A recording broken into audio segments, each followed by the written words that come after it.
سلام دوستان دبلچی، من ایلا هستم. و منم میشو. قبل از اینکه داستان رو شروع کنیم یه سوال دارم. فقط قول بدین که صادقانه جوابشو تو ذهنتون بدید. تا حالا ایده‌ای داشتید که با خودتون گفته باشید اگه این ایده جواب بده کل زندگیم عوض میشه، اما هیچ وقت دنبالش نرفتید؟ نه؟ چون غیر ممکن بوده؟ آره. چون تواناییش رو نداشتید؟ فقط چون ترسیدید؟ ترس از شکست، ترس از قضاوت شدن، ترس از اینکه بقیه بگن ولش کن، اینم مثل بقیه ایده هاست. جالبه بدونید خیلی از چیزایی که امروز عادی به نظر میرسن یه روز فقط یه فکر عجیب بودن، فکری که خیلیا بهش خندیدن. داستان امروز ما در مورد همین فکراست، فکرایی که اول کوچیکن اما اگه رهاشون نکنی ممکنه از چیزی که تصور میکنی بزرگتر بشن. منم یه بار تصمیم گرفتم که خواننده بشم. خب هیچی دیگه. بعدش صدامو ضبط کردم و گوش دادم. خب بذار اینطور بگم. بعد همسایه ها غیر مستقیم به هم گفتن که لطفاً دیگه ادامه نده. خوبه که زود به این نتیجه رسیدی. پس ببینیم این فکر کوچولو چه سرنوشتی پیدا میکنه. باشه. اول خیلی بهش اهمیت ندادم. خیلی عجیب و حتی نچسب به نظر می رسید. نمیدونستم باهاش چی کار کنم. پس بیخیالش شدم.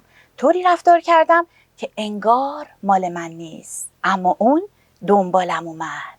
اوه از اون فکرای سمج بوده که مثل آدامس به کفش میچسبه.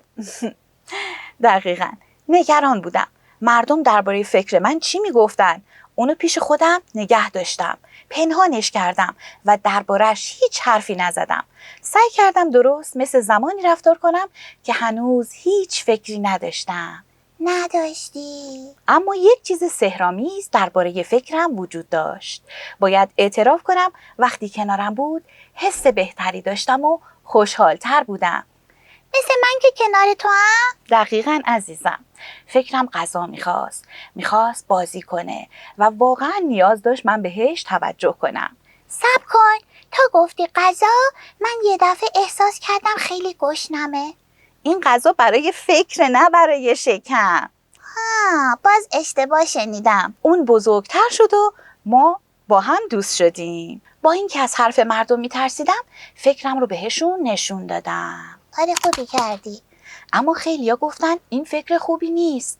گفتن فکر عجیبیه. عجیبه. گفتن وقتم رو تلف میکنم.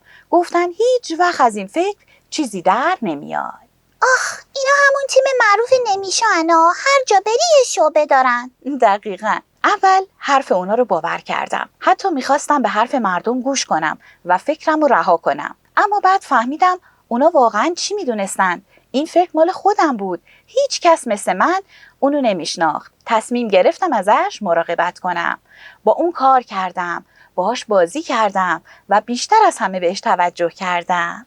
آخه نازی. فکرم رشد کرد و بزرگ شد. من هم بهش علاقه‌مندتر شدم. براش خونه جدیدی ساختم، خونه‌ای بدون سقف. بدون سقف. که میشد از اون ستاره ها رو دید. جایی امن برای خیال بافتن. آخه دوست داشتم با فکرم وقت بگذرونم. اون باعث میشد بیشتر احساس تازگی و سرزندگی کنم.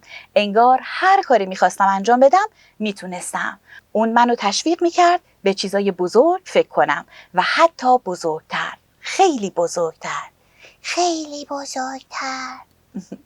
من وقتی میگن بزرگ فکر کن اول به پیتزا فکر میکنم. فهمیدی؟ آره چه جالب.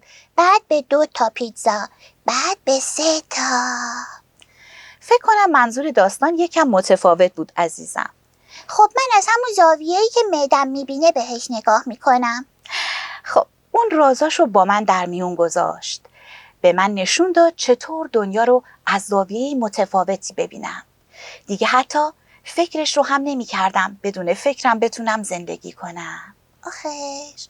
اون وقت یه روز اتفاق شگفت‌انگیزی افتاد. فکرم درست مقابل چشمانم دگرگون شد. واه.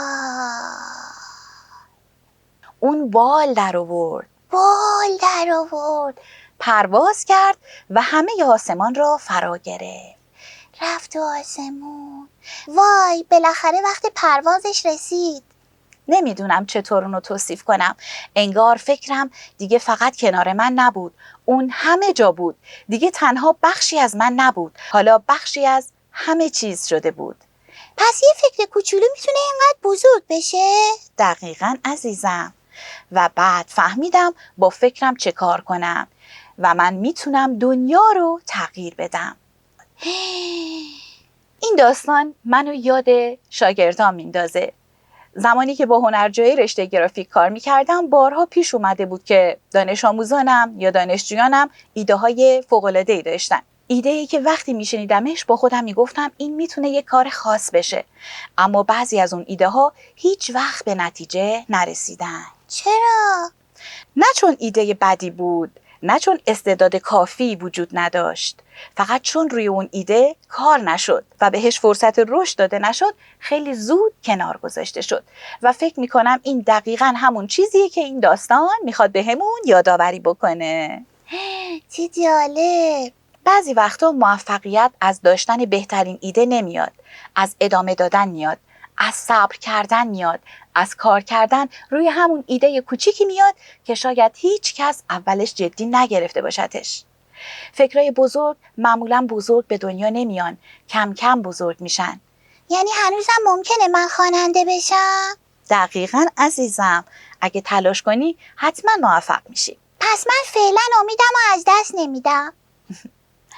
حالا نوبت شماست. اون فکر کوچیکی که مدت‌ها توی ذهنتونه، همون فکری که شاید بارها خواستید شروعش کنید اما عقب انداختید، توی کامنت ها برامون بنویسید. شاید همین امشب شروعش کنید. و اگه از قصه دبلچی خوشتون اومد سابسکرایب یادتون نره. تا داستان بعدی، خدا نگهدار. خدافظ. خدافظ. خوب خوندم؟ بله عزیزم، خیلی هم عالی.